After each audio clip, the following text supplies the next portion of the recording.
o Senhor edifica a igreja por intermédio da sua palavra, que não volta vazia. Pai de amor, dá-nos graça, desejamos ouvir a tua voz.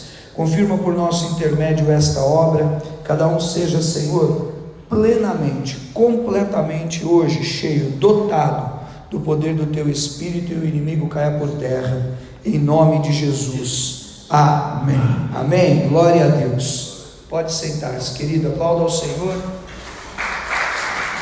amém, amém.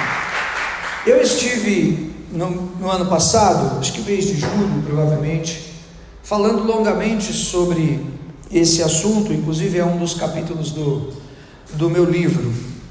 E diante dessa palavra hoje, e também do que aconteceu ontem na Sede Oficiais, é que eu quero falar sobre, abordar esse assunto dessa maneira.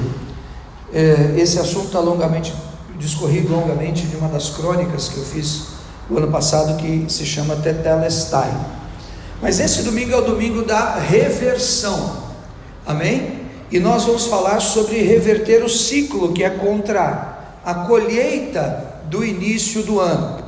E isso é muito importante, por quê? Porque o espírito maligno enganador, ele quer fazer de tudo para atrapalhar a caminhada da vida das pessoas, para que elas não concorram ao melhor de Deus, não participem, não desfrutem do melhor de Deus que está preparado. E a primeira iniciativa de Satanás e seus demônios é, obviamente, impedir que aquele start, que aquele início seja dado. Você pode ver, quando chega o tempo de Deus libertar o povo do Egito, não é? O Senhor iria levantar Moisés, mas ali Faraó, Satanás, através de Faraó, já estava dando conta de mandar matar todos os meninos dos hebreus nascidos, não é verdade?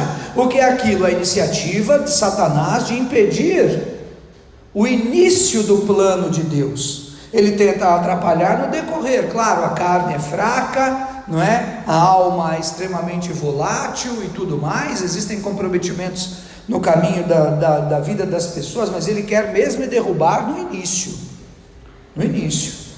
porque a palavra do Senhor é muito clara, através do profeta Zacarias, Deus se agrada dos humildes começos, não é?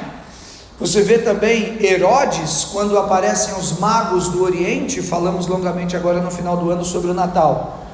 Herodes mandou matar todas as crianças em Belém e região, com menos de 2 anos, imagine o que aconteceu. E por quê? Também a iniciativa de Satanás através de Herodes para abortar o início do plano de Deus. E um novo ano, o início de um novo ano, ele representa claramente o início de um novo ciclo. E nós precisamos de compreender isso também na nossa vida. É claro que existem a continuidade dos dias, dos compromissos, do trabalho, de tudo, mas existe uma mobilização também dos ciclos de Deus que vão se completar na nossa vida, no nosso caminho, amém? Aqui, onde eu separei nessa palavra de Mateus 27, nós vemos esse momento onde o Senhor Jesus, ele diz assim, nessa célebre frase, Eli, Eli, lama sabachthani, Deus meu, por que me desamparaste? Se você observar o Evangelho, Jesus, ele não chamava o Senhor de Deus, em momento algum, nos clamores, nas orações, na intercessão de João 17, Jesus se dirigia ao Senhor como? Pai. O único lugar onde Jesus, ele não chama o Senhor de Pai, é aqui, ele chama de Deus. Deus meu, por que me desamparaste? Mostrando claramente que Jesus era um homem, Jesus homem, amém? Aliás, um parênteses de uma estratégia que Deus me deu, para que você creia em Jesus.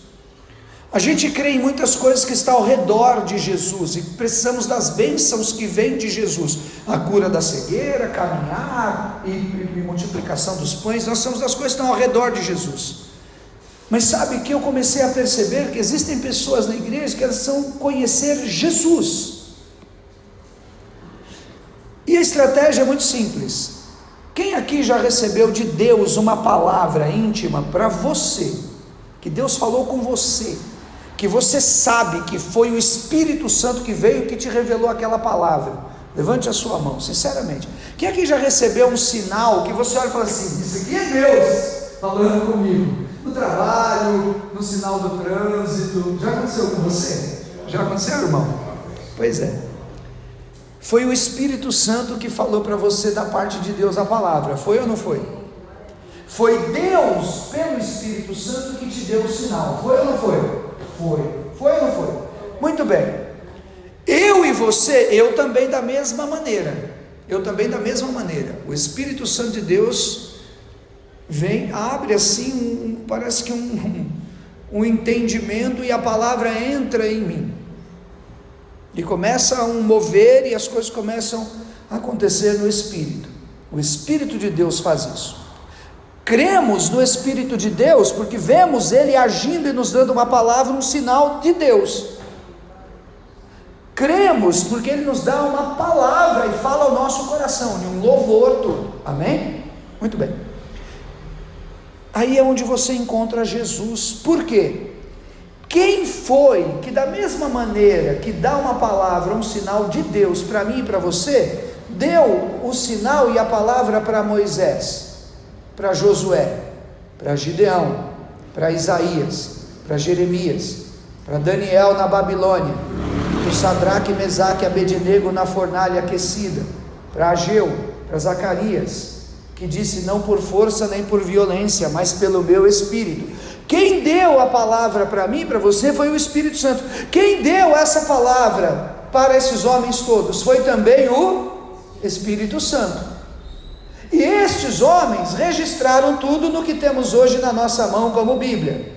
Agora, para você chegar em Jesus, é você compreender que estes homens, eles falaram nada mais, nada menos do que sobre quem? Sobre Jesus. O Espírito Santo abre o seu entendimento e dá um sinal da parte de Deus, mas o que Ele quer te levar é aos pés de Jesus. Ele quer te mostrar que Jesus é um homem, foi um homem. Jesus, o Filho do homem, revelado pela boca do profeta Ezequiel, Filho do homem. Ele mesmo se reportava depois pelo apóstolo João, o Filho do homem. Ele foi um homem que foi visto depois de morto e depois de ressuscitado. Bispo, para que está falando isso? Porque você precisa de se aproximar de Jesus e acreditar de fato que Ele existiu, que Ele é um homem. Nós estamos vivendo, como você vai entender isso? Eu só posso falar, se eu pudesse fazer você entender. Nós estamos vivendo numa espiritosfera cercada de sinais e de dons e de preocupações com coisas que precisamos da parte de Deus, mas tudo que Deus faz, ou que o Espírito mostra e revela, é para levar somente a um lugar, ao seu Filho, Jesus.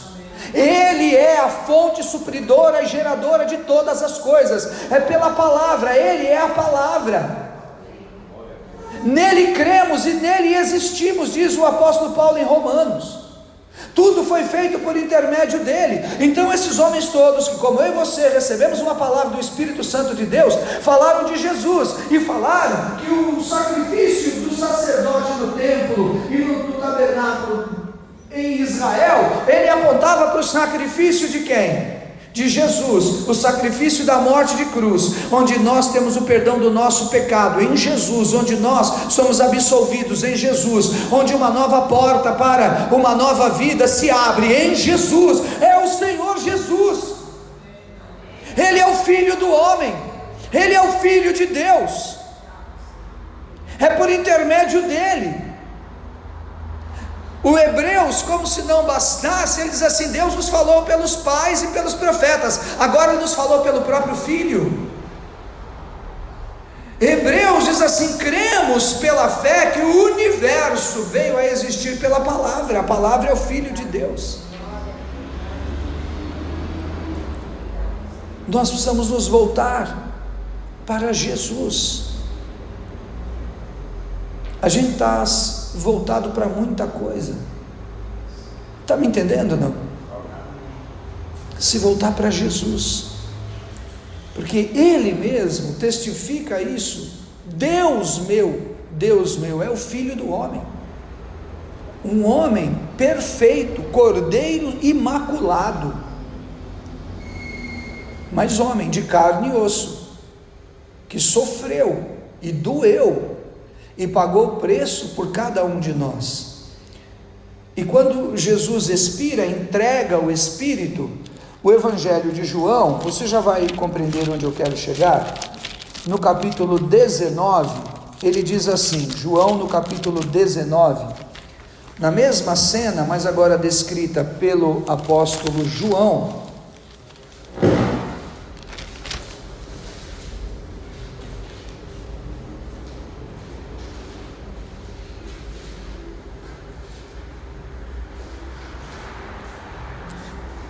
(19, 28).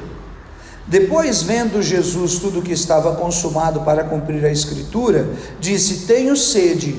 Estava ali um vaso cheio de vinagre, embeberam de vinagre uma esponja e, fixando o caniço de isopo, lhe achegaram à boca. Leia o versículo 30.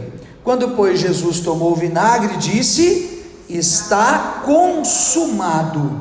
E, inclinando a cabeça, rendeu o espírito, ou seja, morreu. Amém? Ele, Jesus, veio e disse: está consumado. Esse está consumado é essa palavra do grego tetelestai, não é muito famoso esses estudos. É o que aconteceu. Mateus não fala está consumado, mas ele diz: ele rendeu o espírito.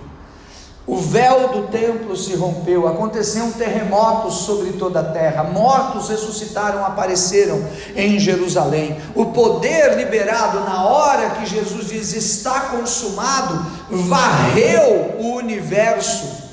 Era a grandeza do propósito e do plano de Deus estabelecido, e queria vingar sobre a terra, e esse plano de Deus dá conta de alcançar a mim e a você, ao seu casamento e o meu, a igreja e a cada um de nós estamos aqui, em todos os detalhes, em particular, de maneira plural e de maneira singular. E quando você olha e enxerga o Senhor Jesus, o Filho de Deus, e você pode enxergá-lo, se você tinha alguma dúvida, ou se ele estava de alguma maneira distante de você, porque o próprio Espírito de Deus testifica a você uma palavra, testifica a você uma revelação, um louvor, e testificou a todos esses homens, e esses homens apontaram somente para Jesus. Aconteça o que acontecer da minha vida e da tua, é para a gente mostrar Jesus.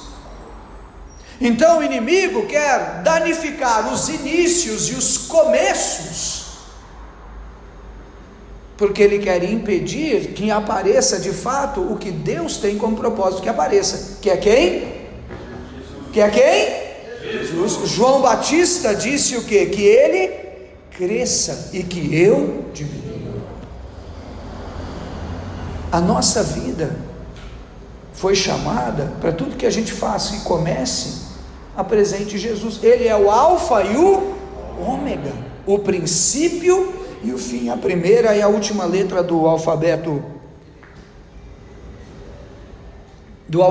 grego. Então esses inícios, eles precisam realmente de serem pautados, e você se posicionar nesse início de ano, porque Deus quer revelar Jesus através da sua vida, da sua prosperidade, através da sua saúde, através da sua santidade, através do seu ministério. Não é para mostrar o bispo, não é para mostrar o pastor, não é performance, não é boniteza. Aprendi com a minha mãe: boniteza não põe na mesa. Você da minha geração deve ter ouvido isso também. E tem que comer tudo que bota no prato. Não foi assim que nós somos criados? Porque não pode ter desperdício. Se botar no prato vai ter que comer, né? É para valorizar as coisas. Deus quer mostrar Jesus através de você. É para a glória e honra do Senhor.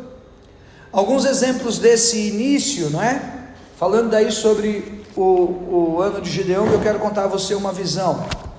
Vamos lá em Juízes, no capítulo 6. Quem está entendendo? O versículo 1. Fizeram os filhos de Israel que era mal perante o Senhor, por isso o Senhor os entregou nas mãos dos midianitas por 7 anos. Prevalecendo o domínio dos midianitas sobre Israel, fizeram esse para si, por causa dos midianitas, covas que estão nos montes e nas cavernas e nas fortificações. Porque cada vez que Israel semeava, e os midianitas e amalequitas, como também os povos do Oriente, subiam contra ele acampavam e destruíam o produto da terra até a vizinhança de Gaza, e não deixavam Israel sustento algum, nem ovelhas, nem bois, nem o quê? Nem jumentos, pois subiam com seus gados e tendas, e vinham gafanhotos e tanta multidão, que não se podiam contar, nem a eles, nem aos seus camelos, e entravam na terra para destruir. Assim Israel ficou muito debilitado na presença dos midianitas. Então os filhos de Israel clamavam ao Senhor. Meu Deus, amém? Foram clamar ao Senhor, e aí o Senhor então dá a eles, diz o versículo 7 e 8, um profeta.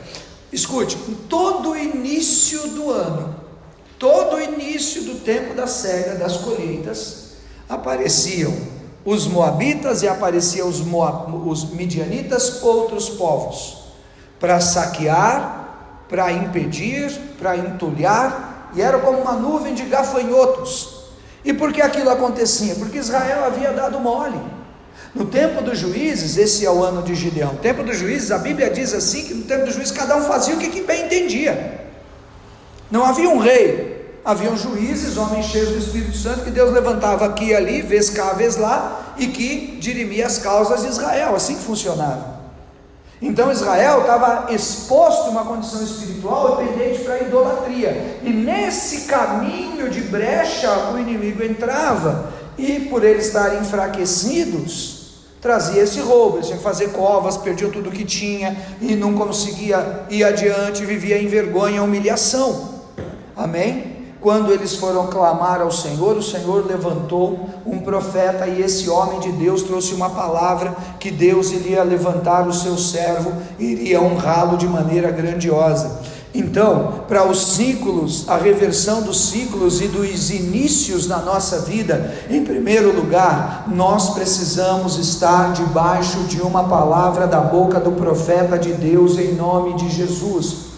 Isaías deixa isso bem claro, no capítulo 55, porque ele diz: assim será a palavra que sair da minha boca, diz o Senhor, não voltará para mim vazia, sem cumprir aquilo que lhe apraz. Eu e você precisamos de uma palavra de Deus sobre a nossa cabeça, e guardá-la no nosso coração. Se testificamos que a palavra vem do Espírito Santo, porque ele fala conosco, ou que ele abre o nosso entendimento, e podemos ter um sinal de Deus, o Espírito Santo traz essa palavra, então, para que creiamos e confiamos, porque a palavra é o próprio Senhor Jesus, que vai frutificar em nossa vida, em nosso espírito, em nosso coração, a 30, a 60 e a 100 por um. Então, se este é o ano apostólico de Gideão, eu quero declarar esta palavra de reversão em cada área e processo que possa ter se instaurado ou se iniciado na sua vida, ou aquilo que está corroído, ou aquilo que está endurecido, encrespado, aquilo que está afastado, distante, aquilo que parece que é uma pinguela. Achei outra palavra melhor. Sabe o que é pinguela, não? Uma ponte que usava no sítio lá para atravessar uma pinguela, mas é difícil, é perigoso, está amarrado em nome de Jesus. Então há um caminho de Deus de reversão desses inícios e processos da sua vida. Abra o teu coração, não deixe se guiar por sentimentos, e nem por pensamentos, e nem por emoções. Então vou me guiar pelo que, bispo? Pelo que está escrito. Se for ser guiado por emoções, você vai ficar nas mãos da sua própria carne. Amém? Mas se vá se guiar por aquilo que está escrito, para o perdão, para o arrependimento. A palavra do Senhor vai ter um efeito completo sobre a tua vida, em nome de Jesus, e o Senhor vai honrar em nome de Jesus, amém? Em segundo lugar, nós temos que buscar e viver a visão que Deus derrama sobre a nossa vida. Deus, Ele traz visões ao coração dos seus servos, do seu povo, amém? E as visões de Deus são coisas sérias, tremendas, grandiosas. Jesus, Ele anteviveu a cruz, sabia disso? Jesus viu a cruz antes, Ele sabia, de diversas maneiras, mas, por exemplo, um exemplo apenas de João no capítulo 12, Evangelho de João no capítulo 12, o versículo 23, respondeu-lhes Jesus: é chegada a hora de ser glorificado o Filho do Homem, é chegada a hora de ser glorificado o Filho do Homem. Em verdade vos digo, se o grão de trigo caindo na terra não morrer, ele fica só, se ele morrer, ele produz muito fruto. Jesus teve a visão clara de que ele iria morrer como grão de trigo na cruz. Quem está entendendo? Amém? Ele teve aquela visão, era a hora do Filho do Homem ser glorificado. A morte de Jesus era a glorificação do Filho do Homem. Por quê? Porque enaltecia a verdade daquele que obedeceu à morte e cruz, sem nenhum nível de desvio, de nada para lá nem para cá. Na morte, o Filho do Homem é glorificado. Por isso ele fala em João também 14: a minha casa do meu Pai tem muitas moradas, eu vou preparar para vocês lugar, para receber a cada um. Ele é glorificado na morte, amém? E nós somos glorificados na sua ressurreição, porque o apóstolo Paulo disse: se habita em nós o mesmo Espírito que ressuscitou Jesus dos mortos, Ele também vivificará o nosso corpo mortal. Tudo isso para dizer que tem um caminho de milagre, de bênção para você, mas ele passa pela fé absoluta em Jesus, e que eu e você precisamos de ser exemplos para mostrá-lo, instrumentos para mostrá-lo. Então precisamos primeiro de uma palavra, a palavra que o Senhor deu pelo profeta e levantou Gideão. Precisamos da visão, a visão, que Deus possa abrir a tua visão, e o teu entendimento está muito assim, olhando assim, querendo tudo assim, e tem que derrubar e passar por dentro das pessoas, e tem que ser do seu jeito, não sei o que. A visão, Jesus viu aquele dia, ele disse: vou ser glorificado lá naquela morte, para que haja um novo começo sem fim. A visão de um homem de Deus é tremendo. Na ceia de outubro, eu estava lá na ceia orando. Ontem estávamos na ceia, outubro, início de outubro, acabou agora o ano, e sentamos juntos aqui a família, né?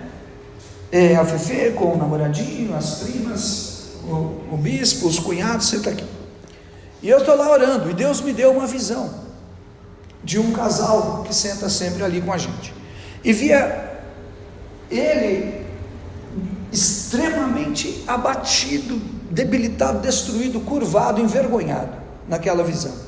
E via ela, aquele casal, aquela mulher daquele casal, toda queimada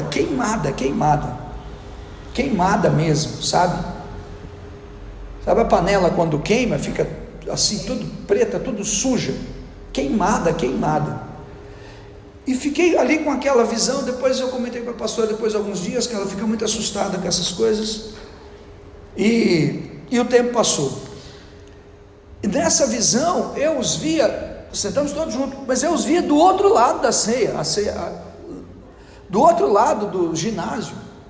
Eu falei: nossa, o que aconteceu? Muito bem, passou o final do ano, aconteceu tudo que aconteceu, e de fato ela ficou queimada, ele ficou envergonhado. Quando cheguei ontem lá na ceia, eu deixei a pastora e fui tomar providência com o negócio do bispo, e andei para lá para cá, fui tomar um cafezinho, que é de lei. Quando eu cheguei e sentei, a pastora guardou meu lugar, sentei, olhei a fila, estava a Fefe com o namoradinho, as priminhas, e cadê eles? Estava sentado do outro lado de lá, que eu precisei de uma lupa para poder achar. A visão se cumpriu claramente, daquele jeitinho. Esse é um exemplo, como muitos outros que eu poderia te mostrar, te contar. Então eu vim dizer para você hoje: está consumado.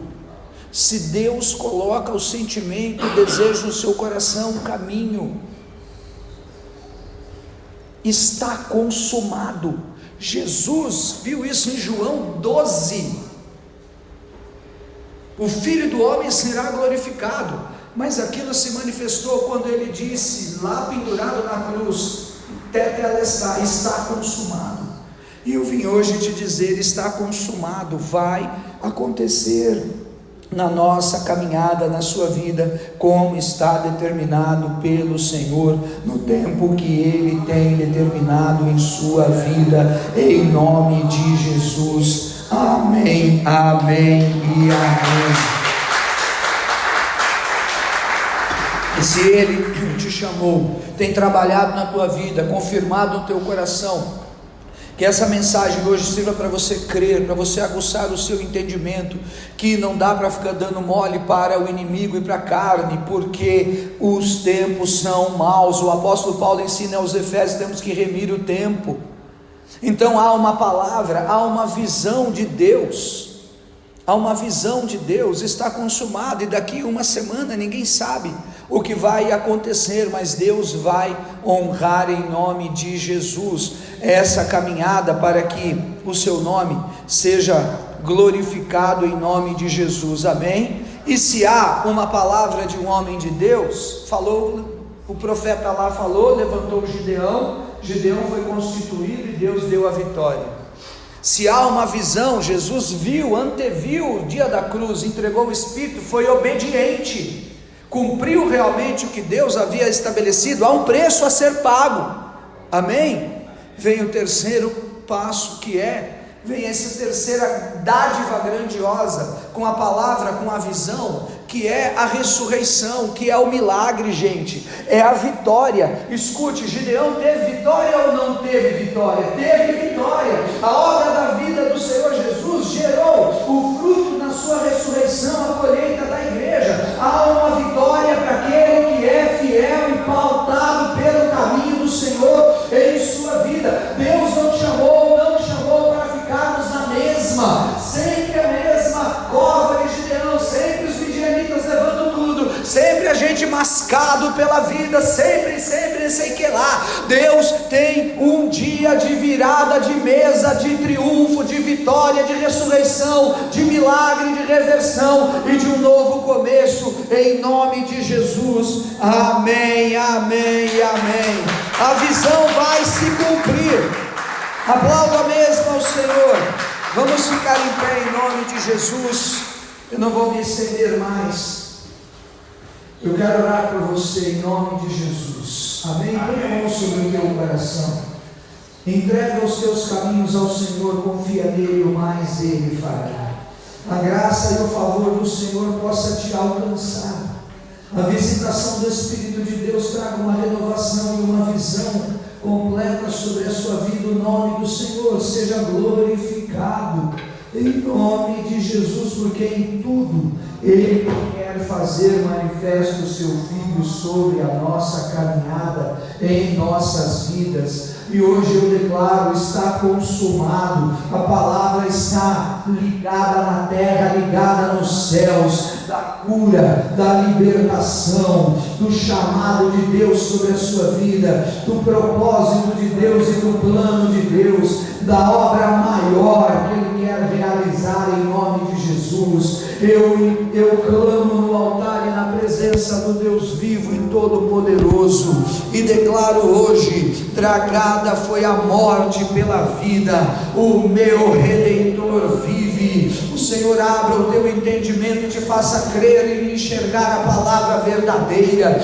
Ele te faça chegar à conclusão de que você depende do Senhor Jesus, de que você precisa dele. Ele é o caminho, a verdade e a vida. O Senhor traga hoje uma visão, a fé por aquilo que foi estabelecido, e te mostre realmente os caminhos e os propósitos de Deus. Receba